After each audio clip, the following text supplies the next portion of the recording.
very good evening, and so thank you very much for the kind invitation. Today we had a lot of discussion on the technology side of MRI, how AI could help us figure out and go deeper into the brain. But there is another side of the puzzle, which is a quite crucial side of the puzzle. That is, who gets Parkinson's? Who are those people who are at risk of developing Parkinson's disease? So today in my talk, we'll try to focus on people who are at risk of developing Parkinsonism and how we can enter the brain of these people to understand what kind of changes they go through, that they develop Parkinson's disease at some stage, particularly with respect to clinically defined Parkinson's disease. And not a surprise, I'm an MRI researcher, so most of my tools are focused on AI in MRI. So let's do a bit of a background, particularly from the clinical side, like to give you a brief overview of Parkinsonism, particularly the idiopathic Parkinson's disease.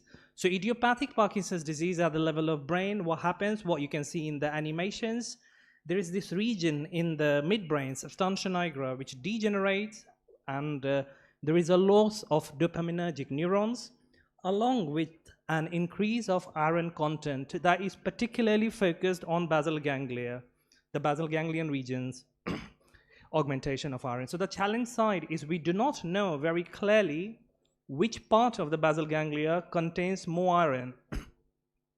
And how are these changes varying with respect to the clinical defined Parkinson's disease and with respect to those people who might develop Parkinson's, what I mentioned, like the participants at risk of developing Parkinson's disease.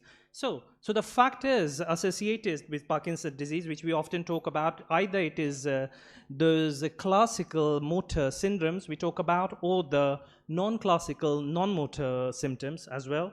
So it's considered quite sporadic disease, but there are other factors also which are influencing Parkinson's disease, such as age.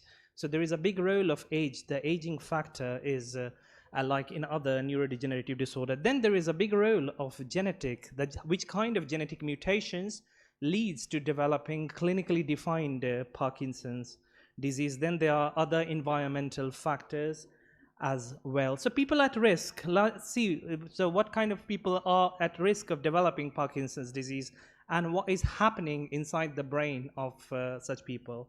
So firstly, these are these kind of people who are non-manifesting Parkinson's disease genetic mutation carrier, particularly like what we focus on is the LRRK2 gene carrier. And what is interesting side in these type of gene is they vary somehow with respect to the ethnicity. So it's not quite clear. So along with our collaborators, we are trying to understand using neuroimaging techniques the changes inside the brain of these carriers, because these are asymptomatic carriers. And a few years ago, there was this study which I have mentioned here in East Asian populations, where particularly focused on these people. They found that there is a sort of twofold increase in developing Parkinson's disease if they have LRRK2 genetic mutations. And recently, there was a very interesting article coming out from India by Asha Kishore and group, where we could see also that how they would find 4 novel variants inside the LRRK2, which is really focused on the ethnic South Asian population. However, that's not quite clear, that's not quite well known. It's something to dwell into to understand how LRRK2 brain develops with respect to clinical Parkinson's. Second is another very interesting one that is called REM sleep behavior disorder. And these are in isolated stage of REM sleep behavior disorder. So what happens in these? These are characterized by nocturnal violence. So these are normally normal people with respect to the movement side, like they have no movement disorder, no daytime neurological disorders, but when they sleep, they tend to replicate what they dream, and most likely they have violent dreams. So it's quite common in patients with synucleinopathy as well. So what I'm talking about is prodromal stage. These are asymptomatic. They have no Parkinson's disease symptom. However, Parkinson's disease patients might also show such symptoms. So these are also a very crucial population group who develop Parkinson's disease at some stage. So there is mild substantia nigra damage here as well, and tiny RN augmentation as well. So here we are working closely with our sleep center of Professor Isabel Arnulf to understand these populations.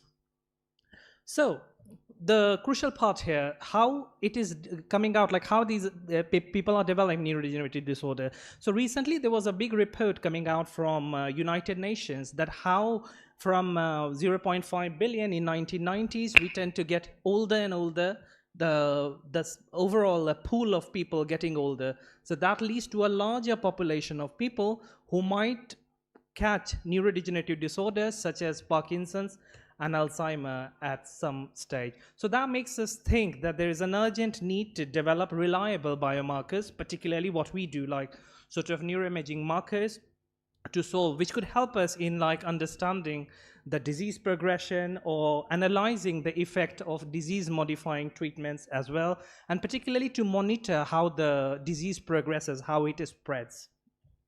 So just a quick overview on biomarkers. So biomarkers are sort of objective measures that captures what is happening inside a cell or organism at a given moment. So that becomes a very useful tool for such a population as risk, particularly to understand using some stronger marker. So it can serve as an early warning sign for the health.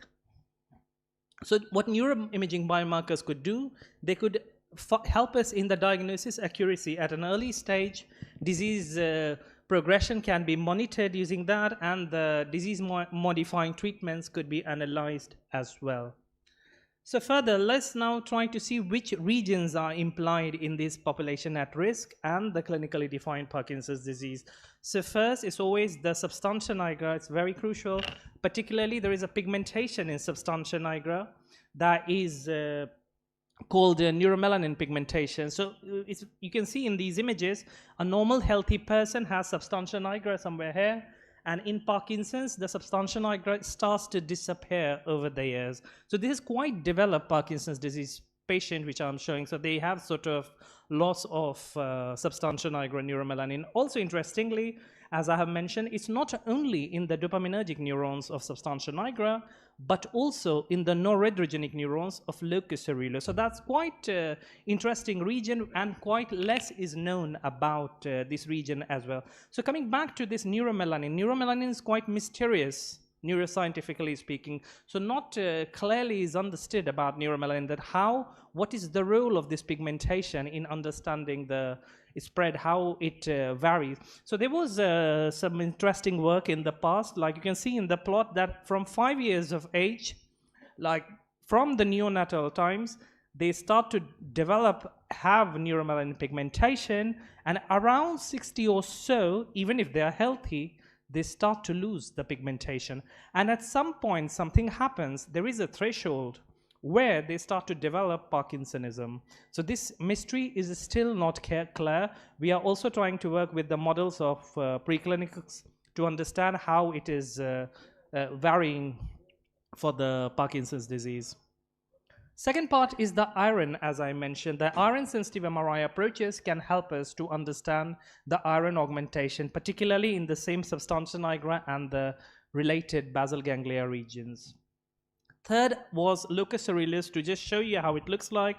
It's a very difficult and very tiny region when you see in using MRI techniques. So you can see here in the healthy volunteer, the 2 spots. It's also famously called in postmortem studies as the blue spot.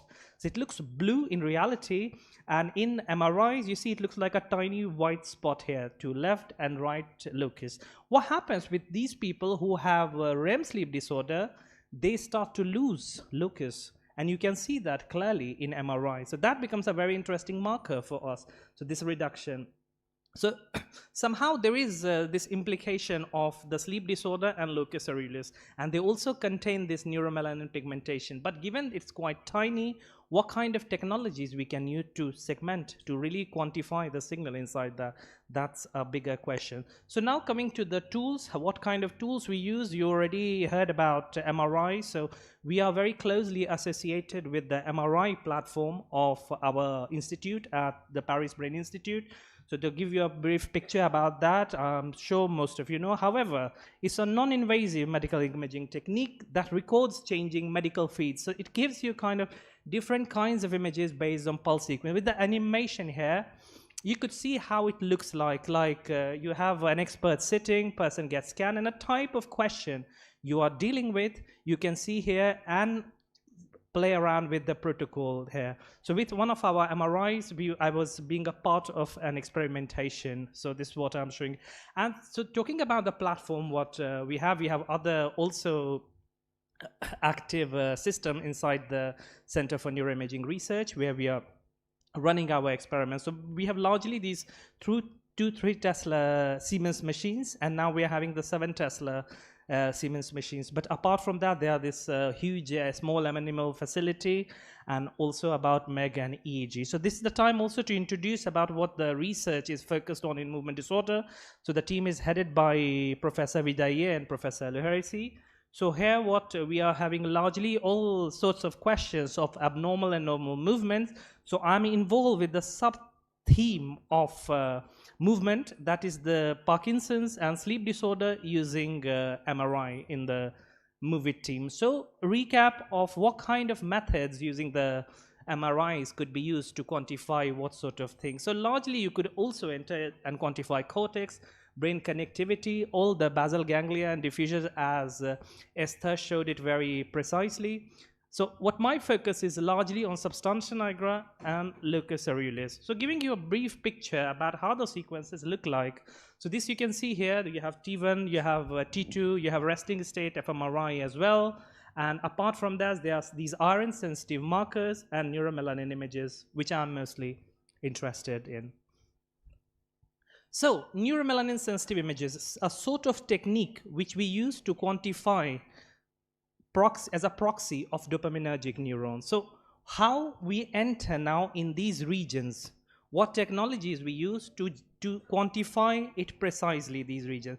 So now we enter into the artificial intelligence aspects of our studies. So we are largely using the convolutional neural networks to quantify. So how it's in a very simple way, it looks like you just feed in the model, you throw in your input images, and it should reflect you back the regions you are looking for.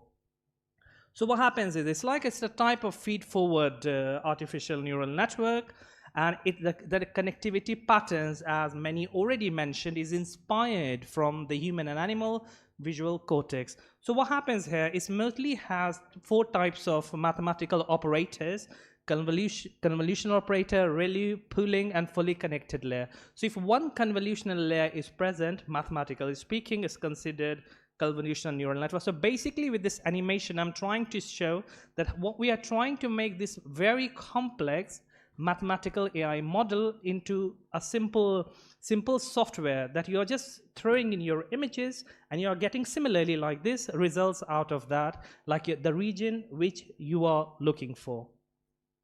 So in order to solve the bigger puzzle of the data set, because often in MRI studies you do not have huge data set, you have like 100 subjects considered quite huge, but for AI model is considered very less. So what we do in these cases, we use data augmentation techniques, like you will have your subjects and you will multiply them by many subjects. That is by throwing in some elastic deformation, which you could see in this image, or putting in some more artificial noise into the images to augment those images to make it a huge data set. That's quite common. That's called data augmentation, which we use. So for the model, they are not seeing it as 100 subjects. Rather, they would see it like million of images which you are feeding the model. So let's see what model we developed. So the model which we have been working for years is called NigraNet 2.0. So it's like, first we did the first part of NigraNet that was focusing just on the substantia nigra. So in the second part, what we are trying to do is we are trying to take in several regions together. It's like a one solution for all the regions, something in that side we are developing. So it's like a work under progress. So what happens in this? Something like this animation, you have your MRI image, you throw into your model, it passes through all the layers, and it tries to identify, like it's here, identifying the tumor in a similar way to make you understand. So one of the examples I could show you is Parkinson's and healthy control. So this we develop with our students, this Ellis, who is in Cardiff University now, and this Alexei is still with us. He's also working on the model. And then it's Akriti from Stanford. She's also working with us on this model. So you can see in this model what happens is Parkinson's and healthy, you clearly see the healthy controls have a larger substantia nigra neuromelanin compared to the Parkinson's. And yellow is your AI model, and red is the human segmentation. So you could see how the similarity is. It's almost 85% similar. And what happens in reality, like you have image, you acquire the image, you throw into the model, now you see what is happening. This is the like a day-to-day AI result. You just capture this image, the subject is being scanned, and it is identifying automatically the substantia nigra.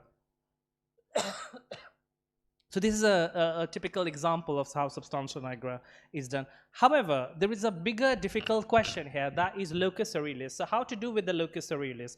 So what we started doing is that we try to have more radiologists involved, and we try to have manually segmented locus coeruleus. Then we had an old model using template which could find like a box around the locus coeruleus and get you the 10 voxels in locus coeruleus. So again, a brief picture of locus coeruleus, how it looks like. So as you can see here, it's two tiny spots of locus here in the corner here. This is the left locus coeruleus, and this is the right locus coeruleus. So it would solve a very big picture if AI could enter in locus as well, because it is really pertaining to the implication in the REM sleep behavior disorder, which is the group which are at risk of developing Parkinson's disease. So let's see how the radiologist would do. So very difficult regions. So this is how radiologists would segment this region. You could see. So without and with, without and with. And now here AI comes into the picture. So this, you can see AI does like this. So similarly, it takes microseconds. And now Nigra Net 2, it could go like this. Magenta is by radiologists, and this is by AI. So this is a healthy volunteer. Needless to say, healthy volunteer shows you larger locus coeruleus. So you see the difficulty is higher when you have Parkinson's disease, or you have isolated REM sleep behavior disorder, because locus is implied directly in the IRBD. So this is a subject which has the REM sleep behavior disorder, as you could see here. So you could see the locus, it starts to get lesser and lesser. The spot is lesser. So now we ask the experts to annotate it. So you see something, it looks like this. And now we ask our AI to do this. Not bad, not bad. So it's around 85% of, like what we use is a dye similarity index. So you could see here, so we use dye similarity index to do it. So for the first part of the model, the team, we published like a year ago or so in Neuroimage Clinic. And the other was we were trying to use the model applied into IRBD questions to understand. So this is very interesting to see. You use the model in the questions of IRBD, and you could see clearly that IRBD stays between the healthy and Parkinson's disease, somehow implying how these people are on the way to develop Parkinson's disease. So that is very interesting part. And from the method side, you could also see how similar the segmentations are done manually and for AI. So bigger questions are about the neuroscientific side. Can we use these methods as progression, how the disease progresses? So then we went into that side, how it's progressing over the years. So we had studies of having Parkinson's disease in 1.5 years, and one cohort and another cohort of around 9.5 years or so. So you can see here what we found in this cohort. So first is the healthy volunteer with a green substantia nigra, and then you have early Parkinson's disease. So early is around 1.5 years of Parkinson's disease. So they lose substantia nigra, needless to say, but it's not like how progressing Parkinson's disease lose. So these are around 9.5 years of Parkinson's disease. and you can see the segmentations are quite similar. So this was the work we did in movement disorder a few years ago. Further, now we were interested to enter inside the substantia nigra to know what is happening at the regions, which region is implied inside, because I was always doing entire substantia nigra. So in the second part of the study, we started to enter inside the nigra to see where is the change happening. So we broke it into three parts, upper and lower. And what we found here, that with respect to healthy, as always, we saw IRBD would decrease the substantia nigra, and then the early PD more, and progressing like 9.5 years of Parkinson's disease would lose more and more.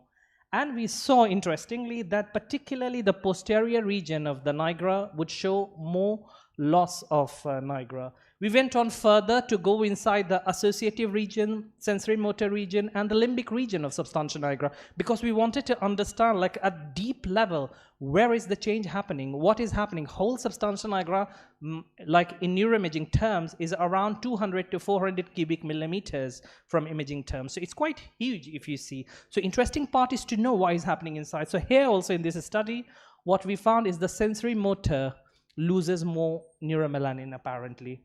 Further, we went out with the group of Professor John Mariboni. We have the honor of having him here as well. So what we wanted to explore now, so what so far have been talking about are the Paris Brain Institute studies. So are these studies also showing similar signs when it's multi-site? Like how are the patterns longitudinally? That's a very interesting question. So what they have in this Clermont-Ferrand study called MPI R2 star, it's very interesting. They have 13 sites involved in this study. So in this, what we found here, we did the subregions for the study, and we found that similarly the sensory motor would show more changes, and the pattern stays same. As you can see, healthy control loses some nigral neurons, and Parkinson's loses more and more.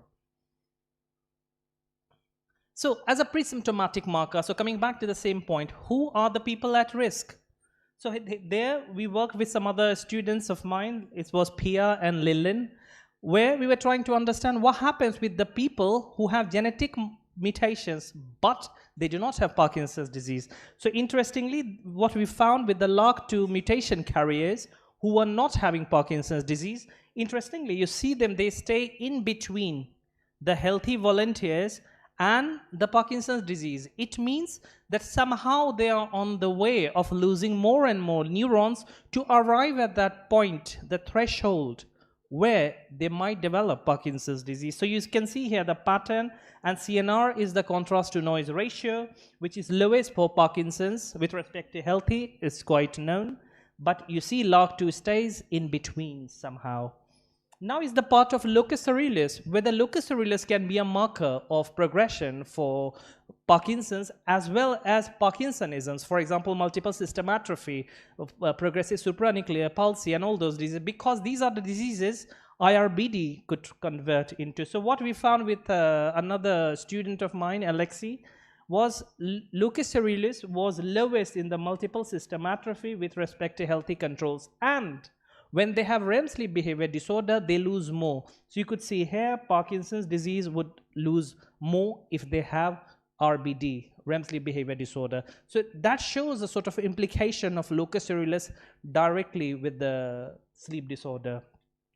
Further, we went out to understand after the baseline why these subjects keep on losing the noradrenergic neurons in the locus coeruleus. So now was the moment to understand how the disease is progressing, whether there is a role of locus as well, just like substantia nigra. So what we recently did, we found that locus coeruleus also keeps losing the neurons inside, particularly for the Parkinson's disease without REM sleep behavior disorder. So the baseline, what it would show is when they have REM sleep behavior disorder, they would lose locus coeruleus, and they will keep losing over the years and years.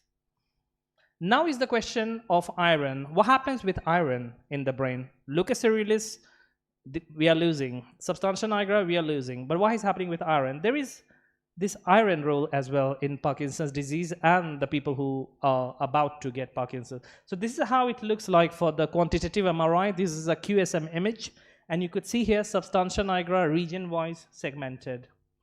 So here what we do, we try to quantify the substantia nigra iron values in substantia nigra as a whole and in region-wise using these two techniques. So here I'm collaborating with a colleague, François. So it's a very statistical based progression model where we are trying to understand how iron progresses, particularly for people at the prodromal stage, and our partner in the team, Roma, as well. So how it looks like, let's see. So what we did for region-wise, we prepared the dorsal side and we also prepared the ventral side, like sort of, you could think like upper and lower in the substantia nigra. And what we found that the largest decrease is in the lower side, like in the lower of the substantia nigra, like in the ventral nigral territory of the substantia nigra. Further, it makes it a very interesting question, just like the neuromelanin one, which is quite known. Iron is quite less known. So what we started to do with my team, we started developing more into the AI model of iron as well. So how it looks like, let's see the preliminary results for AI in QSM as well. So you could see that it also quantifies with quite a good accuracy, and all the time the model it stays around 85% or so. So to recap about the iron results, as I mentioned, you could see that in baseline, the Parkinson's has the highest concentration of iron and healthy has the lowest, and the REM sleep disorder stays in between, and longitudinally, it keeps increasing. And the last part of the puzzle, it stays in correlation with the loss in neuromelanin and augmentation of iron. So this brings us to our final words. So the final remarks are the value of multimodal MRI, particularly coupled with AI techniques, could answer all the bigger part of the puzzle, like what kind of people can develop Parkinson's disease, can have Parkinsonism at some stage, and that can perhaps lead to a pre-symptomatic diagnosis in clinical practice. Although I have many names to do shout out, but I cannot enter all the names. So thank you very much to all my team, and thank you for organizing this. Thank you.